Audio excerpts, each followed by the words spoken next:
മർക്കോസിൻ്റെ സുവിശേഷം 3-ാം അധ്യായം. സാപത്തിൽ രോഗശാന്തി. യേശു വീണ്ടും സെനഗോഗിൽ പ്രവേശിച്ചു. കൈ ശോഷിച്ച ഒരുവൻ അവിടെ ഉണ്ടായിരുന്നു. യേശുവിൽ കുറ്റം ആരോപിക്കുന്നതിനു വേണ്ടി സാപത്തിൽ അവൻ രോഗശാന്തി നൽകുമോ എന്നറിയാൻ അവർ ഉറ്റുനോക്കിക്കൊണ്ടിരുന്നു. കൈ ശോഷിച്ചവനോട് അവൻ പറഞ്ഞു, എഴുന്നേറ്റ് നടുവിലേക്ക് വരൂ. അനന്തരം അവൻ അവരോട് ചോദിച്ചു, സാപത്തിൽ നന്മ ചെയ്യുന്നതോ തിന്മ ചെയ്യുന്നതോ, ജീവൻ രക്ഷിക്കുന്നതോ നശിപ്പിക്കുന്നതോ ഏതാണ് നിയമാനുസൃതം? അവർ നിശബ്ദരായിരുന്നു.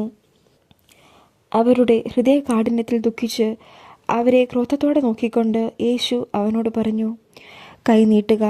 അവൻ കൈ നീട്ടി, അത് സുഖപ്പെട്ടു.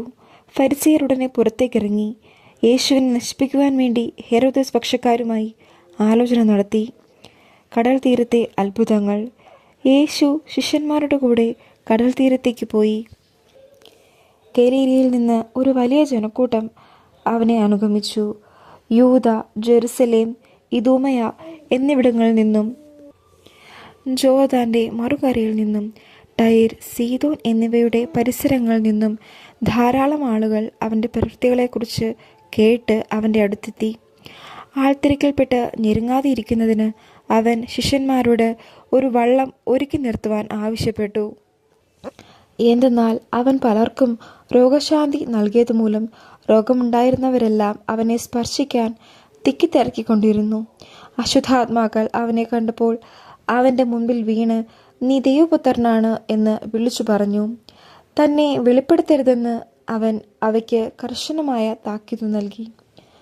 അപ്പസ്തോലന്മാരെ തിരഞ്ഞെടുക്കുന്നു. പിന്നെ അവൻ മലമുകളിലേക്ക് കയറി തനിക്ക് ഇഷ്ടമുള്ളവരെ അടുത്തേക്ക് വിളിച്ചു. അവർ അവൻ്റെ സമീപത്തേക്ക് ചെന്നു. തന്നോട് കൂടി ആയിരിക്കുന്നതിനും പ്രസംഗിക്കാൻ അയക്കുന്നതിനും പിശാചുക്കളെ ബഹിഷ്കരിക്കാൻ അധികാരം നൽകുന്നതിനുമായി അവൻ 12 പേരെ നിയോഗിച്ചു. അവർ പത്രോസ് എന്ന് അവൻ പേര് നൽകിയ ശിമയോൻ, ഇടിമുഴക്കത്തിൻ്റെ പുത്രന്മാർ എന്ന് അർത്ഥമുള്ള ബോവനർഗസ് എന്ന് പേര് നൽകിയ സെബദീ പുത്രന്മാരായ യാക്കോബും സഹോദരൻ യോഹന്നാനും, അന്ത്രയോസ്, പീലിപ്പോസ്, ബർത്തലോമിയ, മത്തായി, തോമസ്, ഹൽപ്പയുടെ പുത്രൻ യാക്കോബ്, തദേവൂസ്, കാനാൻകാരനായ ശിമയോൻ, യേശുവിനെ ഒറ്റിക്കൊടുത്ത യൂദാസ് കറിയോത്ത. യേശുവും ബെൽസെബൂലും. അനന്തരം അവൻ ഒരു ഭവനത്തിൽ പ്രവേശിച്ചു. ജനങ്ങൾ വീണ്ടും വന്നുകൂടിക്കൊണ്ടിരുന്നു. തന്മൂലം ഭക്ഷണം കഴിക്കാൻ പോലും അവർക്ക് കഴിഞ്ഞില്ല. അവൻ്റെ സ്വന്തക്കാർ ഇത് കേട്ട് അവനെ പിടിച്ചുകൊണ്ടുപോകാൻ പുറപ്പെട്ടു. കാരണം അവന് സുബോധം നഷ്ടപ്പെട്ടിരിക്കുന്നുവെന്ന് അവർ കേട്ടിരുന്നു. ജെറുസലേമിൽ നിന്ന് വന്ന നിയമജ്ഞർ പറഞ്ഞു, അവനെ ബെൽസെബൂൽ ആവേശിച്ചിരിക്കുന്നു. പിശാചുക്കളുടെ തലവനെ കൊണ്ടാണ് അവൻ പിശാചുക്കളെ പുറത്താക്കുന്നത്. അവൻ അവരെ അടുത്തു വിളിച്ച് ഉപമകൾ വഴി അവരോട് പറഞ്ഞു, സാത്താന് എങ്ങനെയാണ് സാത്താനെ പുറത്താക്കാൻ കഴിയുക? അന്തഃഛിദ്രമുള്ള രാജ്യം നിലനിൽക്കുകയില്ല, അന്തഃഛിദ്രമുള്ള ഭവനവും നിലനിൽക്കുകയില്ല. സാത്താൻ തനിക്ക് തന്നെ എതിരായി തലയുയർത്തുകയും ഭിന്നിക്കുകയും ചെയ്താൽ അവന് നിലനിൽക്കുക സാധ്യമല്ല. അത് അവൻ്റെ അവസാനമായിരിക്കും. ശക്തനായ ഒരുവന്റെ ഭവനത്തിൽ പ്രവേശിച്ച് വസ്തുക്കൾ കവർച്ച ചെയ്യണമെങ്കിൽ ആദ്യമേ അവനെ ബന്ധിക്കണം. അതിനുശേഷമേ കവാച്ച് നടത്താൻ കഴിയൂ.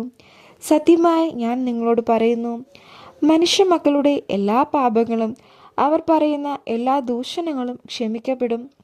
എന്നാൽ പരിശുദ്ധാത്മാവിനെതിരായി ദൂഷണം പറയുന്നവന് ഒരു കാലത്തും പാപത്തിൽ നിന്ന് മോചനമില്ല. അവൻ നിത്യപാപത്തിന് ഉത്തരവാദിയാകും. അവൻ ഇങ്ങനെ പറഞ്ഞത് തനിക്ക് അശുദ്ധാത്മാവുണ്ട് എന്ന് അവർ പറഞ്ഞതിനാലാണ്. യേശുവിൻ്റെ അമ്മയും സഹോദരരും. അവൻ്റെ അമ്മയും സഹോദരന്മാരും വന്ന് പുറത്തു നിന്നുകൊണ്ട് അവനെ വിളിക്കാൻ ആലയിച്ചു.